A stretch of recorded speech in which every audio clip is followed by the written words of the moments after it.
line set is bracket in, so numbers from 1 to n. And L of p is going to be the set of linear extensions. So you can think of these as like labelings of the poset, where the labels have to increase as you go up the poset. And then we define this Bender-Knuth involution B case of I, and this is just going to act on a linear extension by swapping the labels I and I plus 1. If doing so creates something that is still a linear extension, and if doing so would create something that's not a linear extension, then you just don't do anything. And then I also define promotion. So promotion was this operator pro from L of p to L of p, and it's just what you get by doing, so it's pro is bk, well, you compose just the Bender-Knuth involution sort of in the correct order. So you start by doing bk sub 1, and then bk sub 2, and so on until bk sub n minus 1. So actually, I probably should have advertised the seminar talk yesterday because it was about promotion, and it was connecting promotion to these things called webs, which are related to a variety of things like cluster algebras and SL invariance and lots of interesting algebraic things. So anyway, I guess my point is just that promotion is actually like a very well-studied and important operator, and it connects to a lot of different things. It was introduced by Schutzenberger originally in order to understand properties of the Robinson-Shenstedt correspondence, which is a bijection between permutations and pairs of semi-standard Young tableau of the same shape, which has some representation theoretic importance. So I guess I'm not going to say so much about like these various different applications of promotion, but I do want to think of it like a dynamical system in the same way that we did with row motion at the very beginning of the class. So I was saying, well, you have this operator. In that case, it was row motion acting on the order ideals of a poset, or later, like the elements of a semi-distributive lattice. And we want to look at the dynamics of this, and we can do the same thing with promotion because we can just iterate this. So I'll just mention some theorems about this. So the first theorem is due to Schutzenberger back in 1977.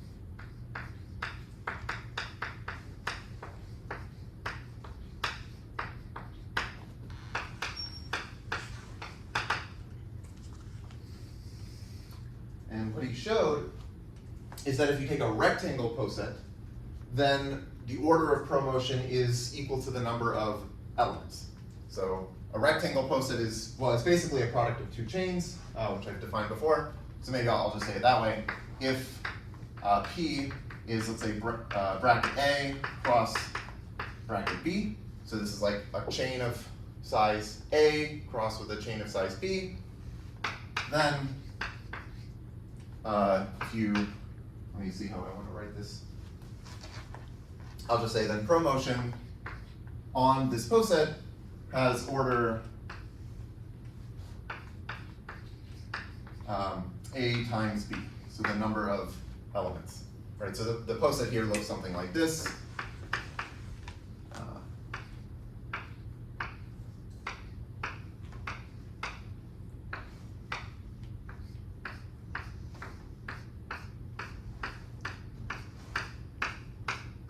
So there's my product of change. This would be like 3-element chain crossed with a 4-element chain, and my claim is that if you start with some linear extension here, which is some like labeling, maybe like 1, 2, 3, 4, 5, 6, 7, something like that, and you do promotion exactly 12 times, then you'll get back to the linear extension you started with.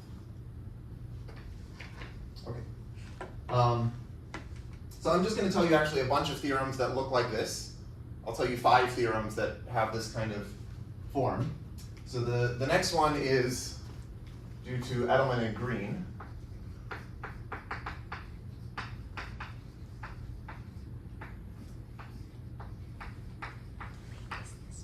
What is the year? This is 1987.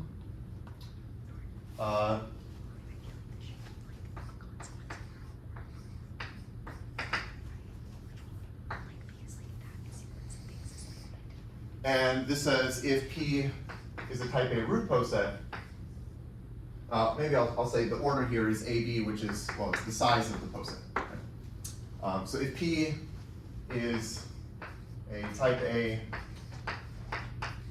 root poset,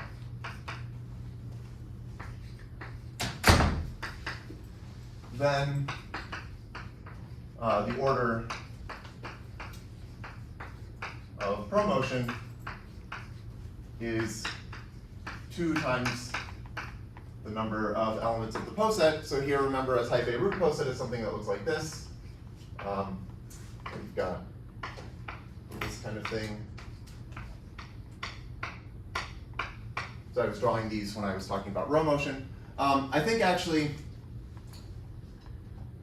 maybe this is slightly wrong if it's like a 3-element. I think if you have a 3-element type A root poset, then the order should just be like 2, because you can just, I think all promotion does is just like swap the 2 linear extensions. There are only 2 of them. But like if it's bigger, I think this is actually the order. But the point is, certainly the order divides this. Yes? Wait, I have just like a question. Are Yeah. you gonna prove that? I'm not gonna prove it, but maybe I could. Do you want me to? Wait, I'm just like, I'm confused as to why it depends on both A and B and not just like A. If like the width of like the incomparable elements are like A. Because you can't like you Should we can't do an example? that would maybe be. Okay, yeah, yes. How are the vendor convolutions like defined? Because like, we define them for like when it's just like an element chain. But now that we have like a product of 2 chains, how does that work? I'll do an example. Yeah, okay, let's do an example. Okay, and then I'll continue with more theorems that look like this. Okay, so let's do maybe this. Okay, actually, I'm going to draw the linear extensions in a slightly different way. Instead of drawing my poset like this, I'm going to draw it like a Young diagram. So here's my poset where the elements are the 6 boxes, and it's like the cover relations are where each box is covered by the thing to its right and the thing below it. So this is like the minimum element, this is the maximum element, and like this thing is covered by this thing is covered by this thing, and so on. This is kind of convenient because this allows me to draw the linear extension by just filling numbers into the boxes. So really this is the same as something called a standard Young tableau. So let me do this with yellow. Okay, let me draw it better. So let's say I start with this linear extension, maybe 1, 2, 3, 4, 5, 6, okay? And now I'm gonna do promotion. I can never swap anything.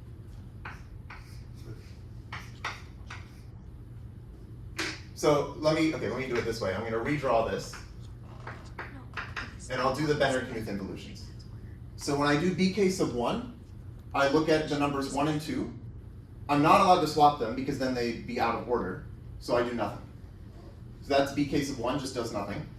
But now if I want to do BK sub 2, I look at the numbers 2 and 3, and I am allowed to swap them because they're sitting on incomparable boxes, so I swap them.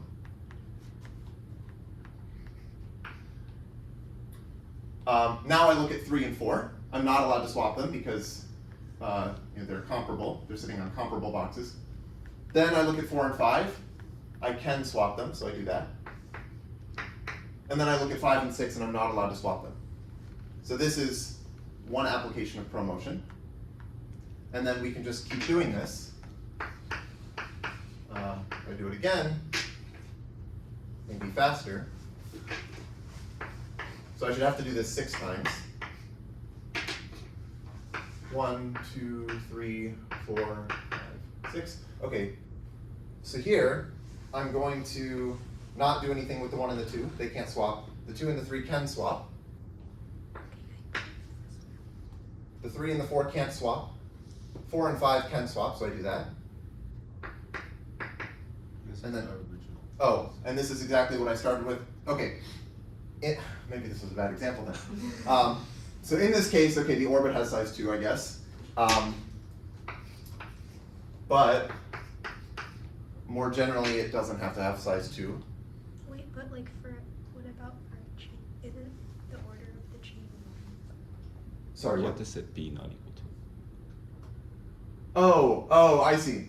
So, okay, yeah, maybe B, okay, so it's like where there I had sort of a degenerate case and I had to make an exception. Okay, so let's say like A is not 1, B is not 1.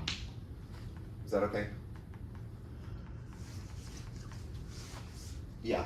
So, okay, maybe I should say, really what this should say is the order divides the size of P, and for like most rectangles it will be equal, but maybe there are just some degenerate cases. Is this still confusing? That makes sense. I believe that. Okay, are there other confusing things? Or, yes?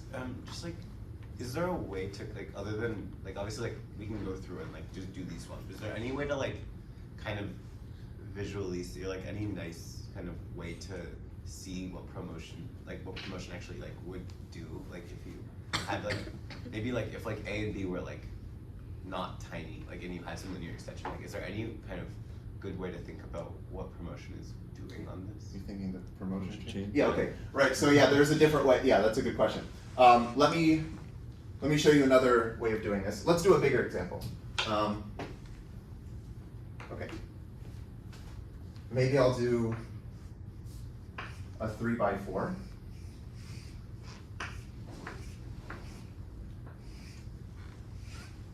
Okay, so let's say I have my 1, 2, 3, 4, 5, 6, 7, 8, 9, 10, 11, 12. Okay, so there's a standard young tableau. What you do, so this is a different way of computing promotion. You delete the 1. Okay, so let me show how this works.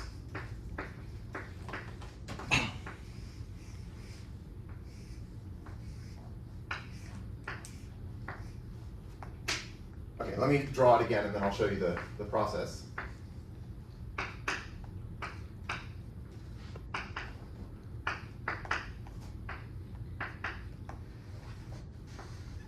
Okay, so I just wrote this twice, but now I'll do the process on this tableau. So the rule is I'm going to first delete the 1. Okay, so I delete this.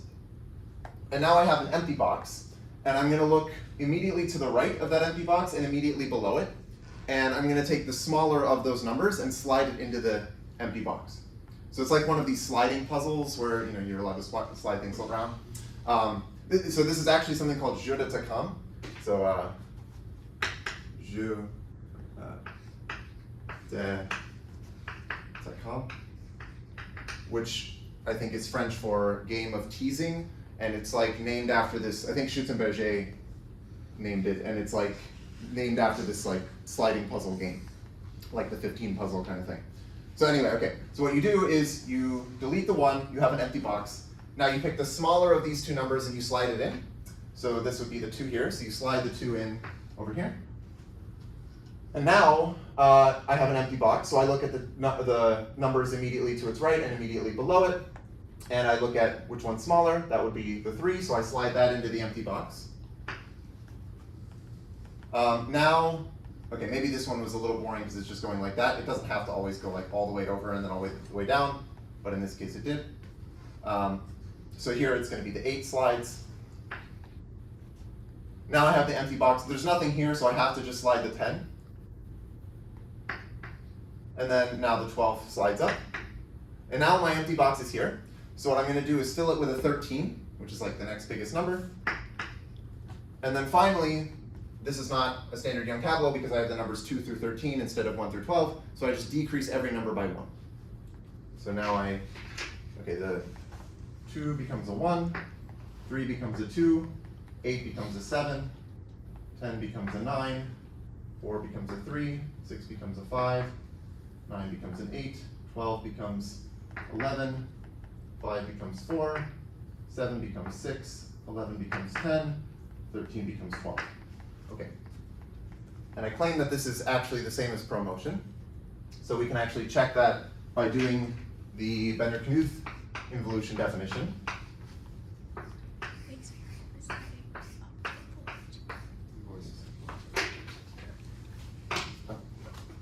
Oh, I almost got it. Okay. Okay, so 1, 2, 3, 8, 4, 6, 9, 10, 5, 7, 11, 12. Okay. So I look at the 1 and the 2, they can't swap, so they don't swap. I look at the 2 and the 3, they can't swap, so they don't swap. I look at the 3 and the 4, they can swap, so they do. This is the 3. I look at the 4 and the 5, they can swap, so they do. I look at the 5 and 6, they can swap, so they do. I look at 6 and 7, they can swap, so they do. I look at 7 and 8, they can't swap, so they don't. I look at 8 and 9, they can swap, so they do. I look at 9 and 10, they can't swap. I look at 10 and 11, they can. This is 11, this is 10. And then 11 and 12 cannot, and hopefully this is the same thing that I have here. And yes, it is. Okay. So maybe this is a bit mysterious, but it's actually not hard to prove. You kind of just sit down and think about what's going on. Like basically you think like, okay, when I'm doing my Bender-Knuth involutions here, the first step did nothing. And, well, okay, let me look at the step where it was like 3 swapped with 4. So the 3 moved there. Maybe I'm going to get confused. But then, yeah, okay. Anyway, you can sit down and convince yourself that this is true. It's not hard. I think you just have to kind of like think about what's happening as you apply these Bender-Knuth involutions. It's not something I would want to assign on a PSET because it's like kind of really annoying to like write it down in words, and it's annoying to explain it in words. But like you kind of just see it if you sort of think about it. Okay, is that? Yeah. Yeah. Okay. Okay. Is this clear? Is this answering the question of like a maybe more global way of seeing what's happening? Yeah. I will give another way of thinking about what it's doing, but this is much different, and it's in terms of like this geometric picture with the hyperplanes, and maybe I'll do that next lecture. But for now, okay, this is promotion. Okay. Okay. I'll just mention, okay, these other theorems that look the same, and the reason I'm mentioning them is because they're like the only theorems of this form. Let's see, maybe I have room here. Okay, so this is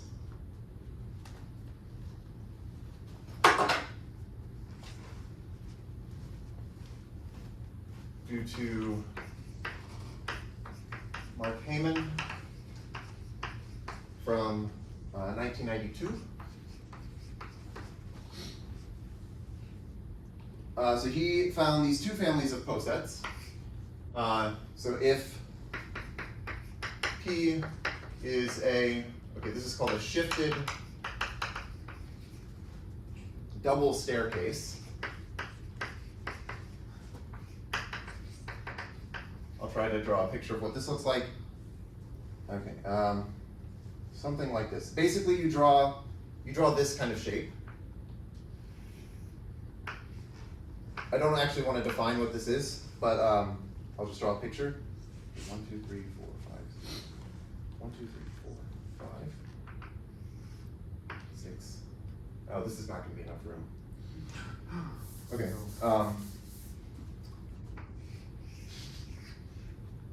Let's see if this will work. Okay. 1, 2, 3, 4, 5, 6, 7, 8, 9. And then I draw this sort of, it's like a type A root poset kind of shape, this thing.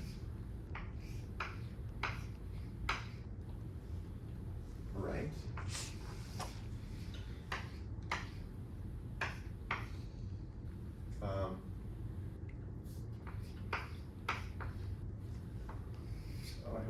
this isn't gonna work. Oh no, okay, this is bad, but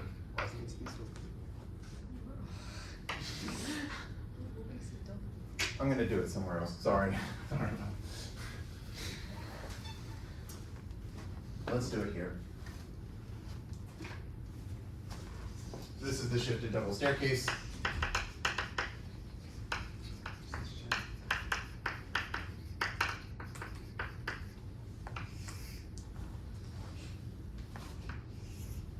One, two, three, 4, 5, 6, 7, 8, 9. Is there any reason it's 9 long? This is just the example I drew, and I don't want to mess up. I don't want to improvise and try to draw something that's not 9.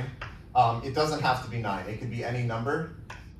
But this is, yeah, maybe I should have just tried improvising, but whatever, we're almost there.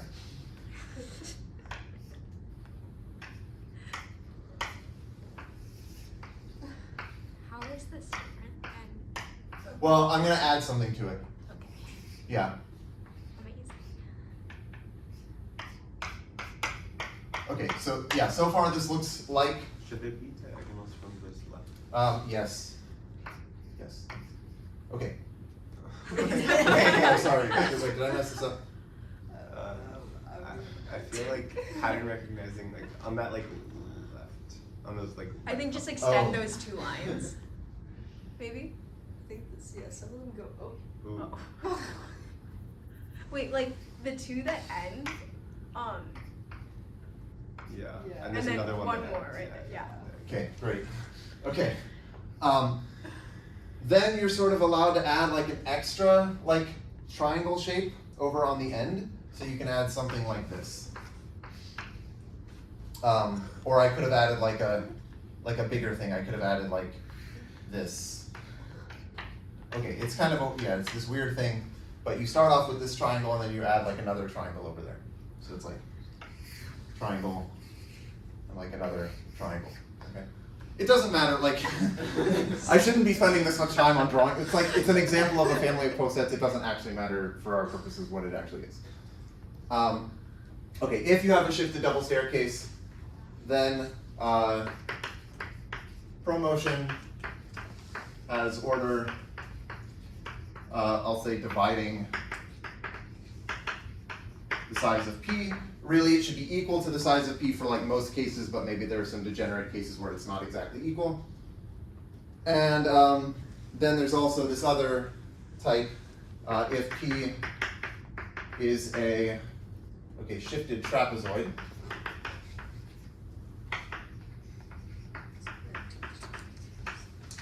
Then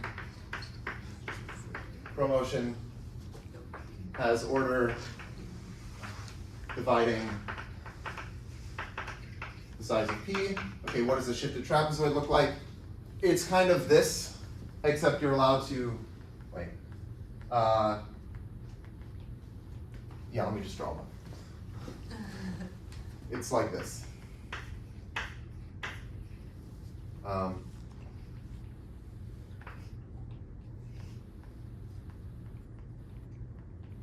me make it a little bit longer.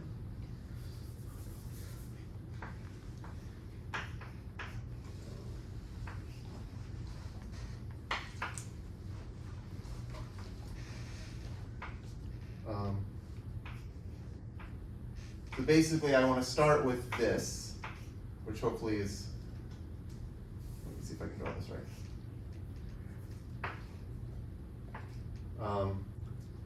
I'm probably missing something. Am I? No, maybe this is fine. Yeah, it should be something where it's like you have this kind of trapezoid shape. You sort of fill it in some way. Okay, again, doesn't really matter exactly what it is. But then, okay, the last theorem I'll mention, I'm doing this sort of all over the place, I guess. But, so this is a theorem that is due to Sam Hopkins and Martin Ruby. And this is from 2022, so it's pretty recent. they showed if P is what's called a chain of V's, then promotion has order, let's say dividing, but usually equal to 2 times the number of elements. And a chain of V's is, well, you could define it as like it's this poset cross with a chain.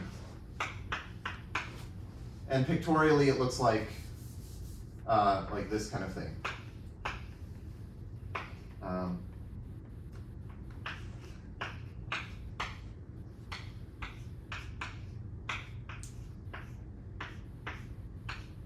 And then you can imagine like just having more of these going up.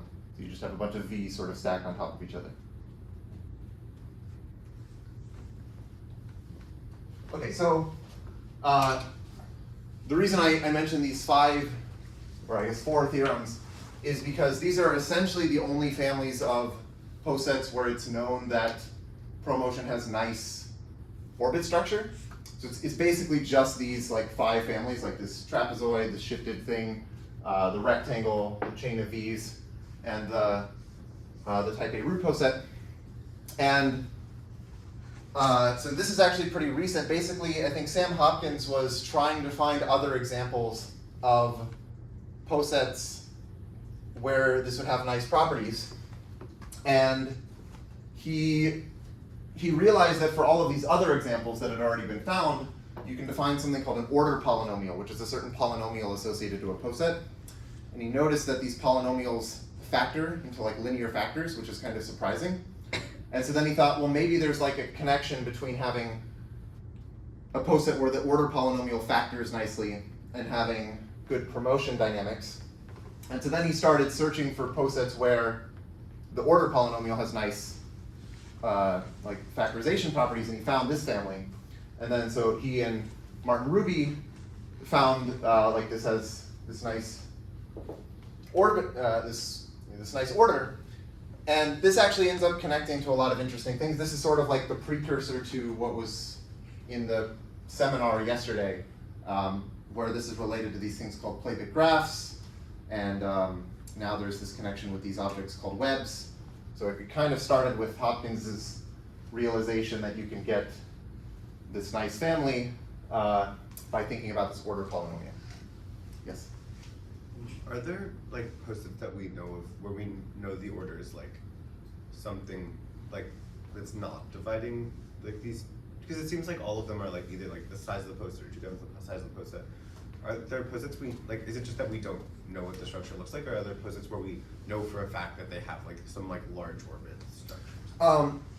So this is a really good question that I've thought about a bit, but I don't know how to answer it. I guess one way you could ask is like, can you find, so I think generally it seems like most posets, like if you just take a random poset, probably it's gonna have like really chaotic and bad orbit structure.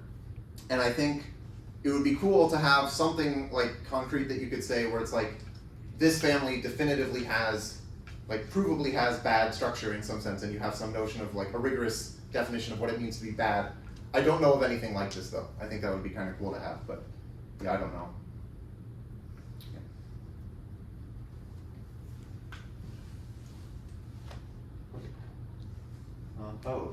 That clock is wrong. Okay, good. Otherwise I'd be like way over time. Yeah, it's 12:30. Yeah, okay, cool.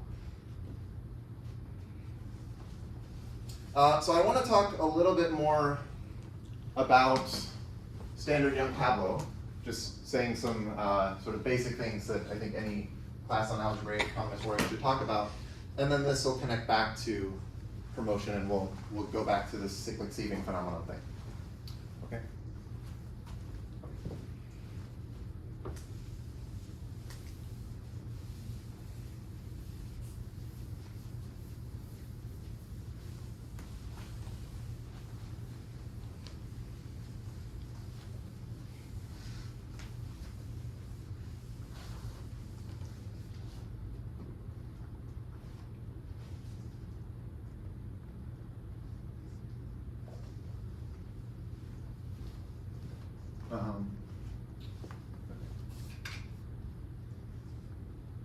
So this is just what I was doing earlier.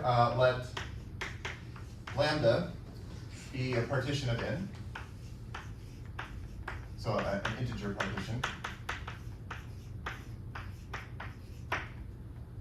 And we'll view the Young diagram as a poset, as I was just doing. So view the Young diagram as a poset. So just like I had before. Okay, I guess I'm going to define standard Young tableau, but this is basically just a linear extension. But I'll just write it down. So standard Young tableau, denoted S or abbreviated SYT, is a filling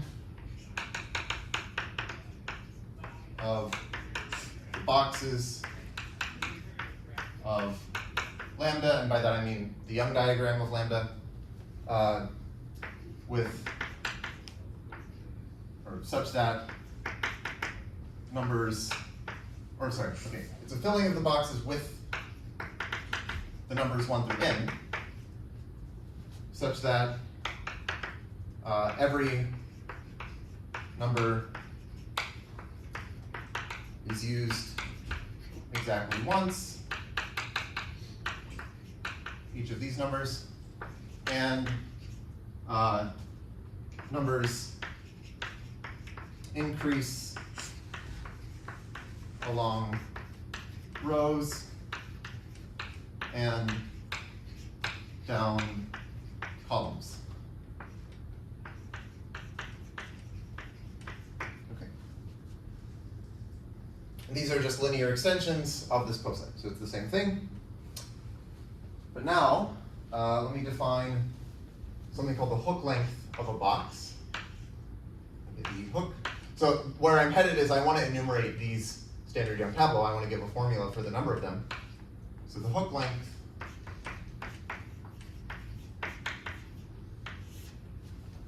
of a box B in lambda, which I'll denote by H sub B, is the number of boxes weakly below B in the same column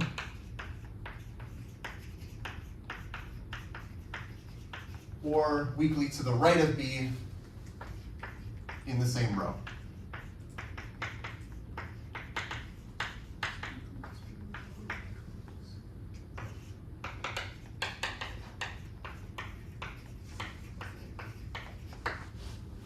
Okay. So here's an example. I don't know, let's say I have this Young diagram.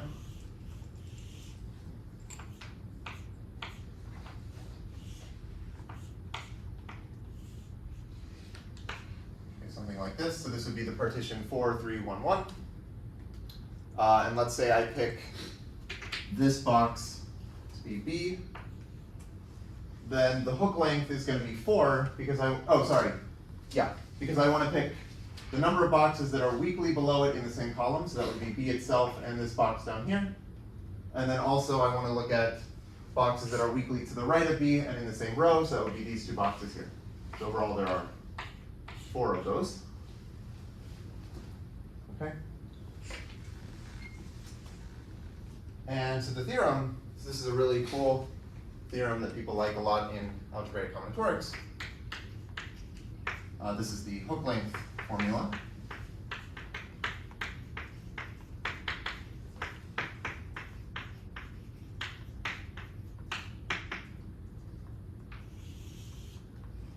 Basically, it just says that, well, for any lambda, for any partition lambda, if you want to know the number of standard Young tableau, of shape lambda, which I'll denote by this. Okay, so this would be the set of standard Young tableau of shape lambda.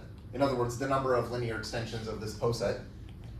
This is equal to, well, you take in factorial, so the number of boxes factorial, and you divide by the product of all of the hook lengths. So product over, let's say, b in lambda, so that I'm just saying it's for each box in the Young diagram, you take the hook length. Okay.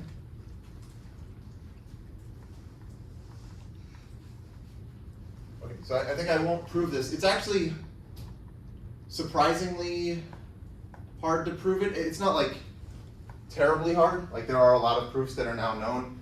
A lot of them are elementary. There's like a probabilistic proof. I think there's sort of a somewhat direct bijective proof, but it's not super straightforward. There are geometric proofs of this. Anyway, okay, so this is the hook length formula.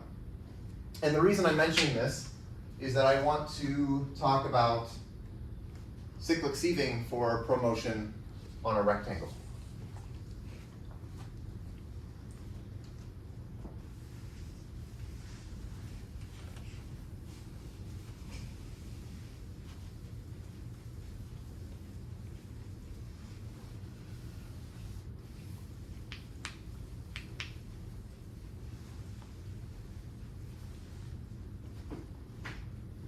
Okay, so let me just remind you what this is. So just recall from several lectures ago that we have some cyclic group C omega. Let's say it's generated by an element G. Okay, so let this be a cyclic group of order omega acting on a finite set X.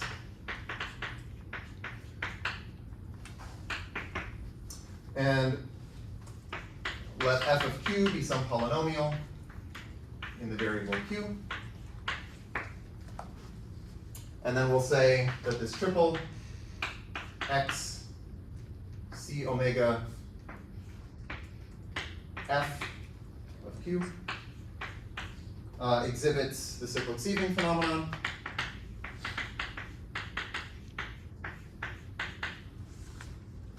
If for every integer k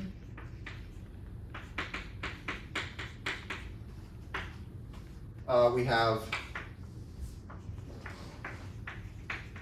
that if you plug in, so if you take f of e to the 2 pi I k over omega, so this is some omega root of unity, then this should be the number of elements of the set X. So let's say the number of little x and x that are fixed by g to the k, the action of g to the k. Okay. So this is, I think, something that I've done before, but I just wanted to remind you. And then also we have this notation that bracket k sub q is the q analog of the number k. This is just 1 plus q plus dot dot plus q to the k minus 1. And if you set q equals 1, this just gives you k.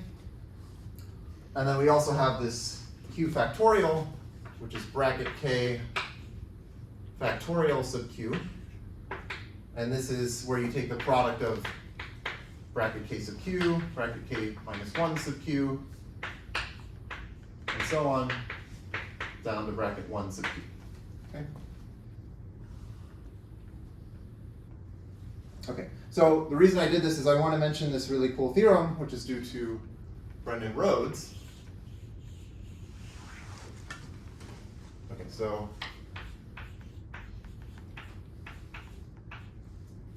Rhodes.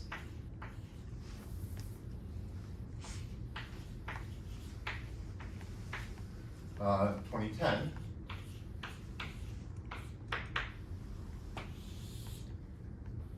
So let's suppose lambda is a rectangle partition So it's a partition with a rectangle shape. It's a partition of n, so n is the number of boxes. Then you get the cyclic sieving phenomenon, so the triple, where you take the set of standard Young tableau of shape lambda, and I'm going to write, well, okay, I'll write pro here. What I really mean is you have this cyclic group. Well, okay, maybe I'll write it this way. Yeah, I'll define the cyclic group. So let C sub n act on the set of standard Young tableau of shape lambda by, well, this will be G, and G acting on some standard Young tableau is just promotion of that tableau. So all I'm saying is, well, okay, I know that in here, because there was this theorem of Schütz and Berger saying that the order of promotion on the set of standard Young tableau of a rectangle shape divides and is usually equal to the number of boxes. So that's in here. So this is like well defined that I can say this is an action of the cyclic group of order n on the set of standard Young tableau. The action is just given by applying promotion. And now I can say then this triple standard Young tableau of shape lambda with this cyclic group of order n, and this polynomial will exhibit the cyclic sieving phenomenon. So let me finish the sentence first. So whatever this polynomial is, I'll just say if you set q equal to 1, you should be getting the number of standard Young tableau. Because like in general, when you have the cyclic sieving phenomenon, if I set q equal to 1, that would be like setting k equals 0 here. You want to know how many things are fixed by g to the 0, which is the identity. Well, that's everything. So this is just going to be the number of standard Young tableau. And it's sort of like the polynomial you write here is kind of the obvious thing that you would do if you wanted to take this formula for the number of standard Young tableau and qify it, which is just you do this. You take bracket n factorial sub q, and then you divide by the product of the q analogs of the hook lengths. Product over b in lambda of h sub b sub q. Okay. So I think this is pretty cool. This tells you basically the entire orbit structure of promotion on standard Young tableau of a rectangle shape. You might think like, okay, we have the hook length formula, which is for any partition, like this partition, for example, the number of standard Young tableau is given by this hook length formula. You just compute the hook lengths and take n factorial divided by the product of them.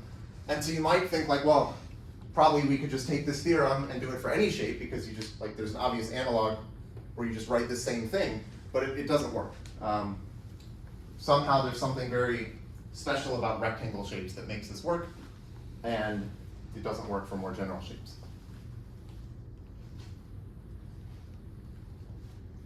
Okay.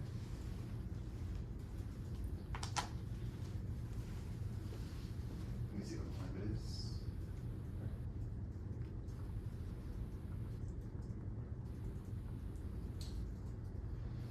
Okay, so maybe now what I want to do is actually tell you something that I've done with promotion. And this will lead into this more geometric way of thinking about promotion that I alluded to earlier, which I think is cool. But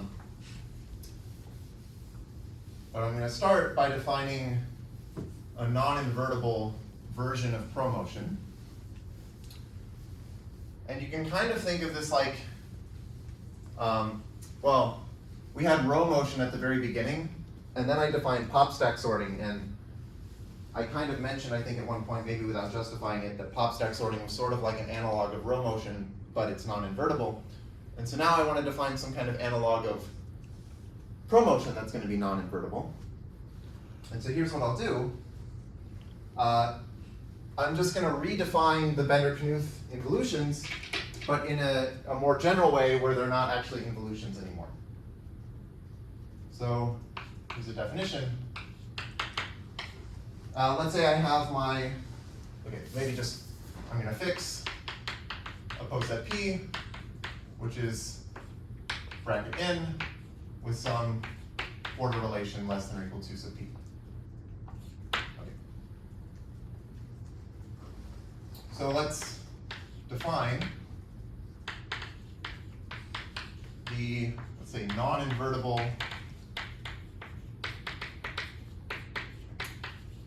Bender-Knuth toggle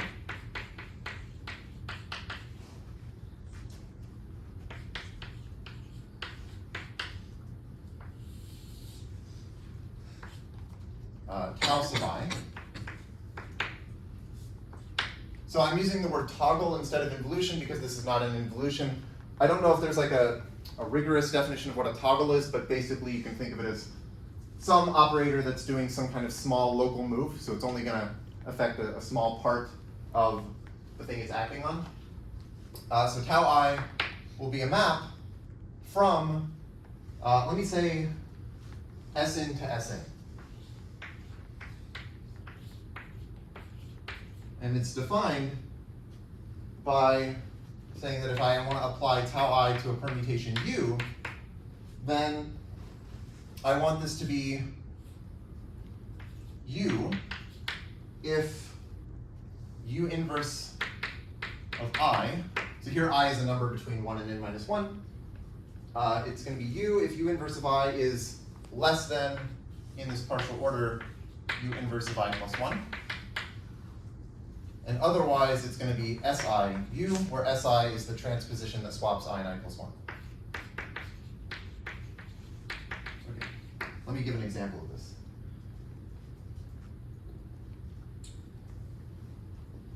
Yeah.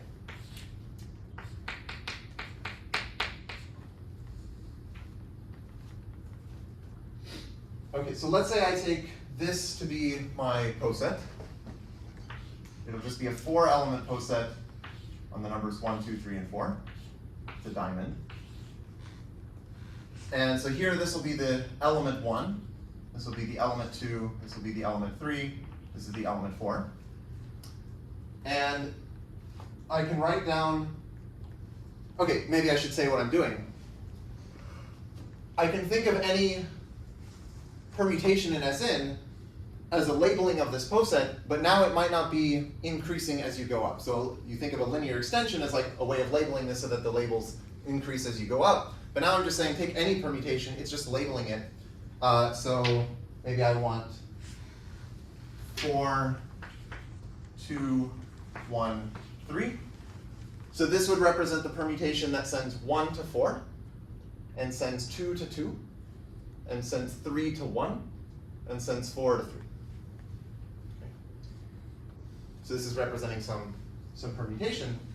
And now I can apply tau 1. So if I apply tau 1, let me just redraw the poset. So here's 1, 2, 3, 4.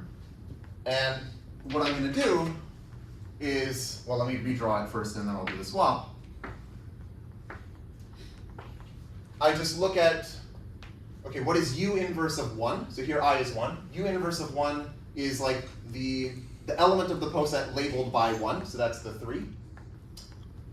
And U inverse of I plus 1, so that's U inverse of 2. That's the element of the poset labeled by 2, so that's 2 here. So I look at these and I say, is 3 below 2 in this poset? Well, no, they're incomparable. So in this case, I swap the labels I and I plus 1, which here is 1 and 2. So really what I'm doing is I'm just saying, look at, so a better way of saying this is, you look at the labels I and I plus 1, and if the label I is sitting below the label I plus 1, so like if the yellow I is below the yellow I plus 1, you don't swap them, so you just do nothing. But otherwise, you do swap them. So here, you do swap them. And you can see this is what a Bender-Knuth involution would do, just swapping when they're incomparable. But let me do tau 2.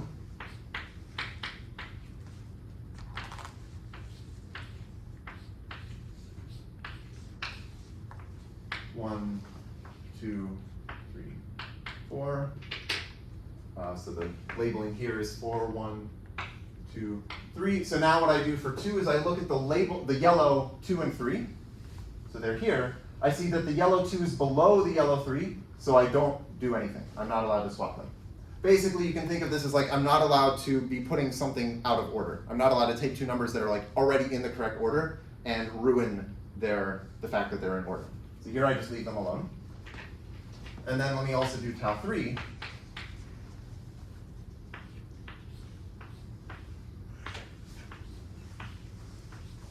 One, 2, 3, 4. So I draw my labels, and I look at 3 and 4, and now I see the 3 is above the 4. So they're actually in the wrong order, so in this case I put them into the correct order. So I do swap them here.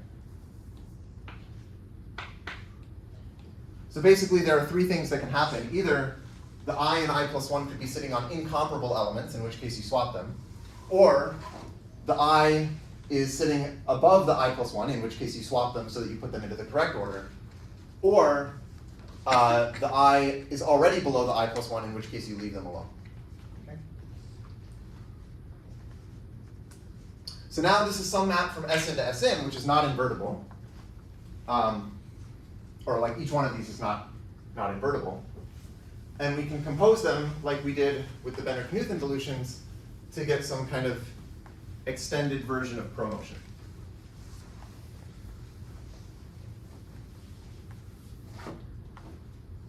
So I'll just define a different chunk.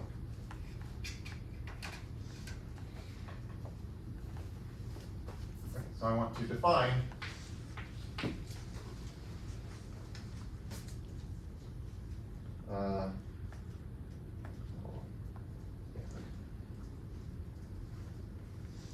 define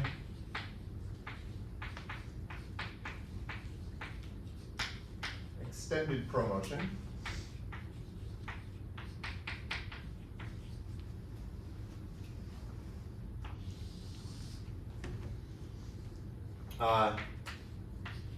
to be the map.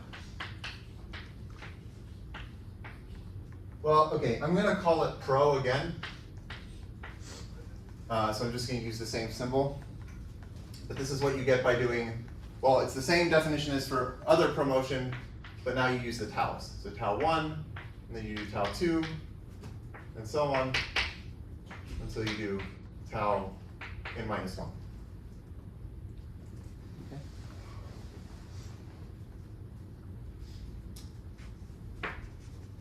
And so I guess the point of this is that you can kind of see the way this is working is that you're only allowed to put numbers into the correct order. You're not allowed to put numbers out of the correct order. So you might expect that if you just iterate this, if you do it over and over, then you're going to end up getting a linear extension. And this does happen. So there's this theorem that I have with Noah Kravitz.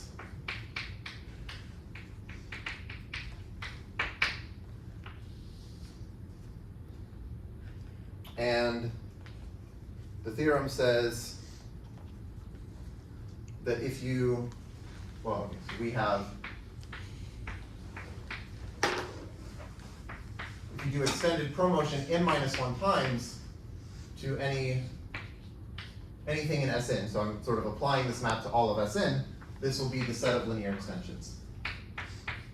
So really this is just saying that, like, if you take any labeling of your poset, and you do this extended promotion n minus 1 times, you'll get to a linear extension. So it's like you're sorting the labeling into like a sorted thing, which is a linear extension.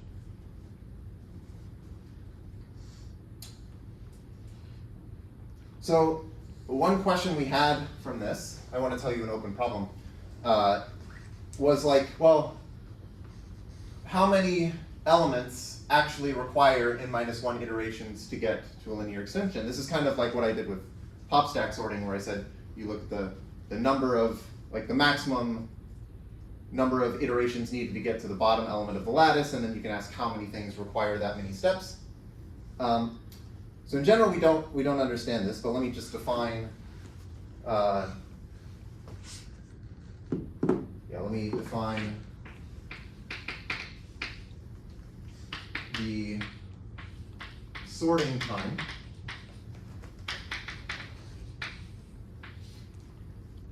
of a permutation W,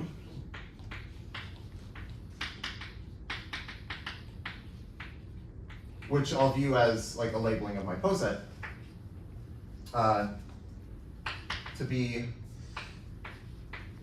the smallest non-negative integer t,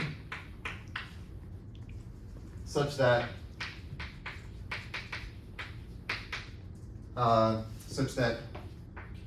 when you apply extended promotion t times, starting with this permutation W, you get a linear extension. So it's like, how many times do you actually need to apply extended promotion to get to a linear extension? And we had this terminology. We said, say W is tangled. So I think I had just watched the movie Tangled. You want me to define this? There were also like these frozen elements, like in the, and I was like, oh, there's like frozen and tangled, so I thought it was cool. Anyway, but it's tangled if it requires exactly n-1 steps to get to a linear extension, and it's like it's tangled because it's like very far from being sorted, so it's all tangled up. So tangled if it has sorting time n-1.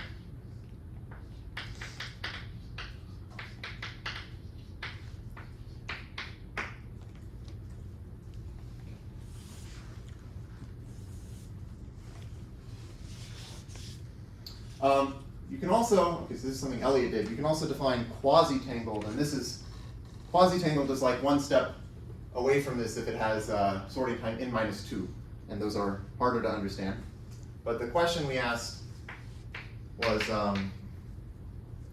how many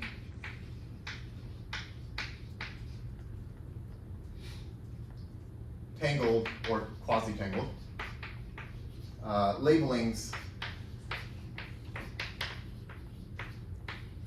does a given poset have?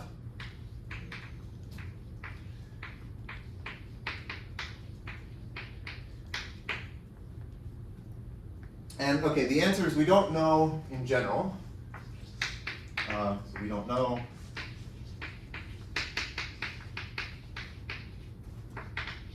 It could be 0. Like there are some posets where there are no tangled labelings. And I think we characterized these in our paper. Although I didn't write down, I don't remember exactly what it is.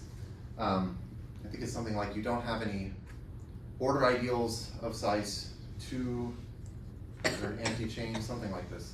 Yeah, it has something to do with anti-chains because that Yeah. really messes things up. Yeah, I think maybe that's it. But okay, so what we did was we like came up with this family of posets we called inflated rooted trees. We were able to give some kind of complicated enumerative formula for the number of these tangled labelings for those. Elliot also defined inflated rooted trees with deflated leaves, okay. And found an algorithm to count the labelings of these. Or actually, I think, okay, so you can count them for the quasi-tangled things. yeah, and also like even if instead of like n-2, you have like a fixed k, and you look at like n-k. Yeah. So that's something Elliot did. But I want to mention this conjecture that I think is kind of attractive, and we don't know how to prove this. So this is from our original paper.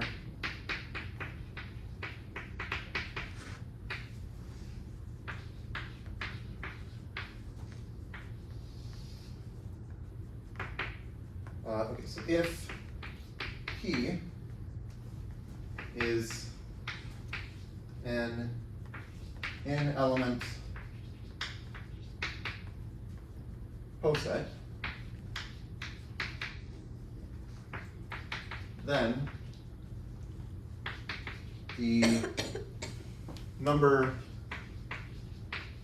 of tangled labelings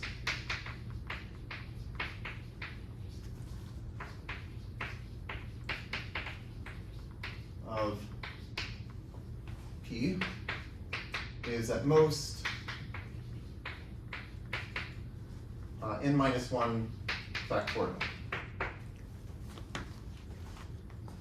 So in all the examples, like these inflated rooted trees and all those things, like we know just based on our numerative formula that it's at most n minus 1 factorial, and it just seems very plausible that this should be true, but we don't know how to prove this in general.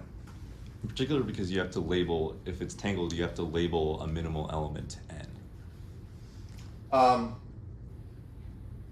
Wait, so, yes, so, okay.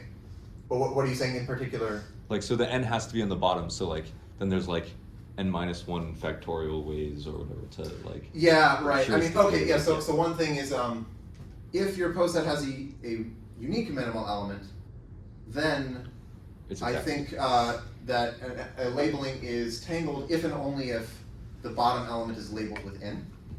So in that case, it's equal to n minus 1 factorial, because you put the n on the bottom, and then anything else you just permute all the other labels in whatever way you want. But then if there are like multiple minimal elements, we don't know how to deal with that. Yeah. Okay. So I have 10 more minutes, and okay, I don't know what to do because I wanted to show slides that are getting into, like I want to start talking about a geometric way of thinking about promotion, using this geometric way of thinking about linear extensions of a poset, because right, we were basically saying that the set of linear extensions of a poset is like a convex set in the braid arrangement. Then I generalized this to other Coxeter groups. And then you could say like, okay, what is promotion doing if you're sort of moving along inside of this convex set? Or you could also ask like, what is extended promotion doing? And so I want to show pictures of that, but I don't really want to start that right now. We have 10 more minutes. So maybe what I'll do is I'll start defining the thing that I'll have after the slides, and then I'll just sort of like go back. So it'll be a little bit bad in terms of the chronology, but hopefully that's okay.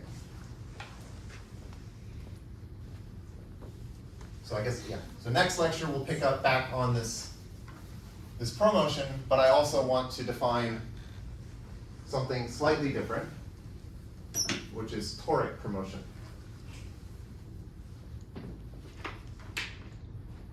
Okay, so this is toric promotion. And maybe I can just define this and then that'll be good for today. Okay, so I'm going to let G be a graph. Let's say that its vertex set is like script V and it has edge set E. So it's a script V because when I was defining root systems, I said we have this vector space V, and I'm going to use both of them, so I don't want to confuse them. So this is our set of vertices. Okay, so this is a graph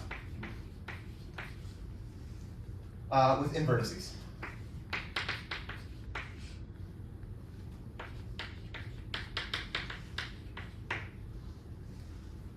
Okay, so I can define a labeling of this graph in sort of the same way that we have a labeling of a poset. It's very easy. So labeling of G is a bijection from the vertex set to the numbers from 1 to n, which I'll think of as Z mod nz. I mean, it's basically the same thing, but I kind of want to think of this as a cyclic thing, specifically because I want to say, like, if I take the number n and I add 1, I should get 1, like this n plus 1 is 1 in this Z mod nz. And I'll let lambda of G be the set of labelings.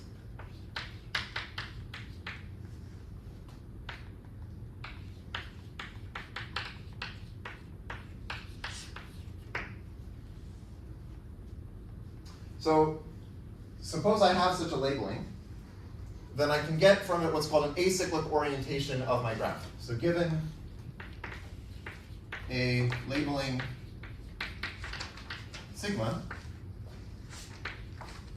in lambda g, we get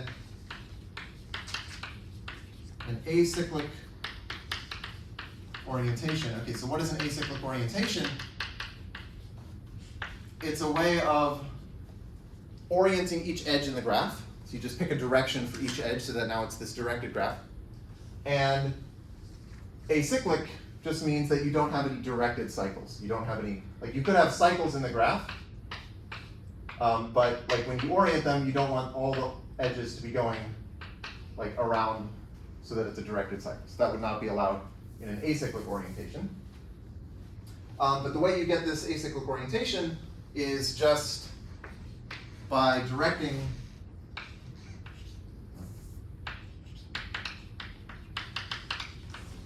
each edge,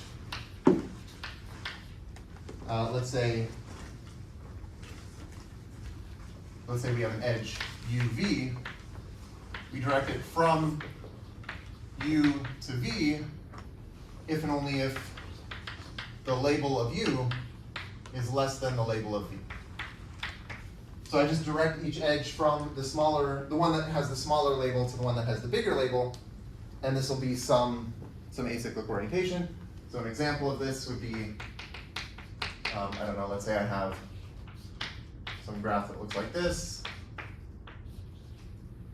and maybe I have this labeling.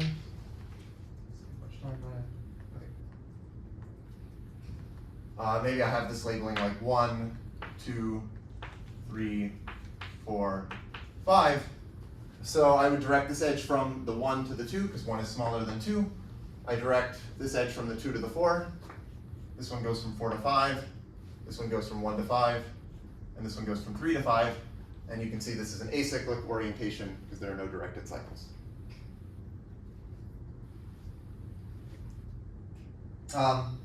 This also gives us a poset. So this is related to posets because you can just, well, like think of this as a poset where the elements are the vertices of the graph, and a vertex U is less than a vertex V if you can walk from U to V by traveling along the directed arrows. So maybe I'll write that down. So this yields a poset where the elements are the vertices of my graph, and maybe the order relation I'll call less than or equal to sub sigma, where sigma is my labeling. So this is a poset in which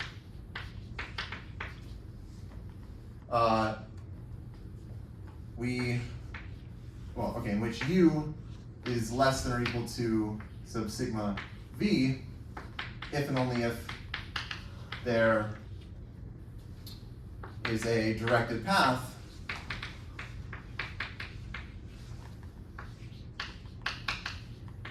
from U to V in this acyclic orientation. Okay. So like in this example, 1 would be a minimum element, or a minimal element. 1 would be like below 2, 1 would be below 5, 2 is below 4, 4 is below 5, 3 is also below 5. So I guess I could even draw it. You can just draw it. Like I'd have 1, and then I have 1, 2, 3 would be over here, 4. So 1 is below 2, 2 is below 4, 3 is below 5, 4 is also below 5, and then I think 1 is below, oh, I guess it just looks like this maybe? I think it looks like this. So maybe I could have drawn this a little better. Let's draw it this way. Yeah.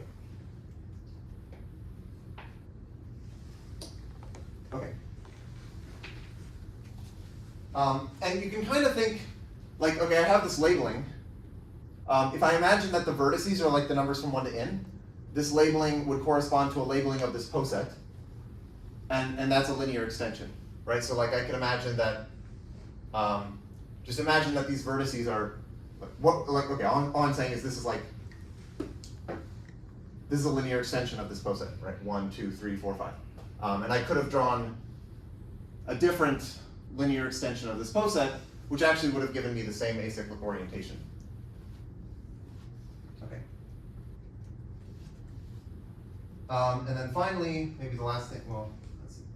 Okay, I have a few minutes. Let me define Bender-Knuth involutions on this. So and now what I want to do is I want to take I to be in Z mod in Z.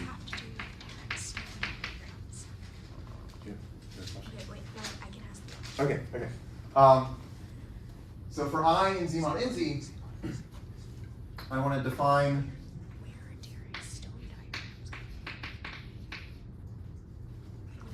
this BK sub I, which will go from labelings of G to labelings of G, and it's defined by saying that BK sub I of a labeling sigma is going to be, well, I'm going to swap I and I plus 1 if, let me say, sigma inverse of I and sigma inverse of I plus 1 are not adjacent in the graph, and it's going to be just sigma otherwise. Okay, so this might seem weird. I'm sort of leading up to these geometric ways of thinking about this, but I want to have the slides for that because I don't want to draw these pictures because they're very intricate. So for now, it seems like I'm just defining like a bunch of combinatorial things where I'm like swapping things around. And you can study this like from a dynamical point of view. You can look at this, this extended promotion. You can define what I'll do next time, which is toric promotion, where you basically take these modified Bender-Knuth involutions and you compose them. But what I think is interesting about this is that there's actually like a geometric way of thinking about these, and I think that ends up looking cool. So that's sort of where I'm headed with this. But for now, I'm just sort of defining things combinatorially. And I'll probably give examples of this later, but for now, I think that's all.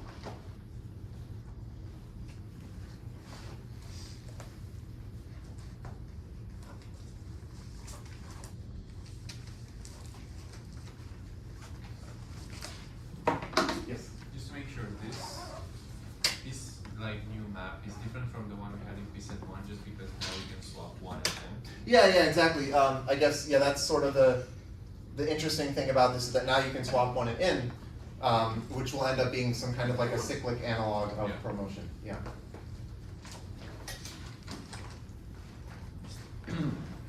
Is there any good like classification of like given some graph G, like what the like kind of posets that you could get as a result of like, because the labelings, like your Hasse the edges in your Hasse diagram are gonna be like some subset of the edges of this. Oh yeah. But like, is there any like a good way to see like which Hasse diagrams are like valid, like which subsets of edges could be?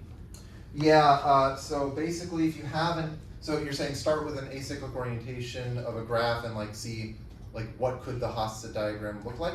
Or just like start with the graph, like not Start with a graph. just the graph in general, like Yeah.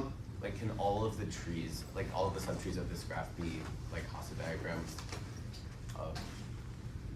So I guess, right, like if you have a complete graph, for example, you're going to have to remove a bunch of the edges because you're sort of taking what's called, I think, the transitive reduction, where it's essentially taking like the minimum set of edges you need. To answer your question, I don't know if there's like a good characterization, but it's sort of, you do the procedure that you would think you need to do in order to create the Hasse diagram. I guess the question is like, Yeah. all of like, you do these kinds of reductions, I guess, but like, if you haven't already specified your labeling, and you just, all you have is like, just a like graph on n vertices, is it possible to, like, are all of the different subtrees of this graph possible Hasse diagrams? So one thing, They don't have to be trees. They could be Oh, cycles. Sure. I guess yeah. This one's a tree. Yeah, not trees, but like, or is there like a classification of which subgraphs are possible? I don't know if this exactly answers your question, but there is a way of. Wait, they're not possible, Well- right? Because you can only direct each edge from you to the end, if that's true. I mean, I think you're Yeah, but you essentially have trying to already look for specified the it. set of acyclic orientations, and I don't really know a general way of like nicely characterizing the set of acyclic orientations. Okay. That's fair. Yeah. How does this connect to like Derek's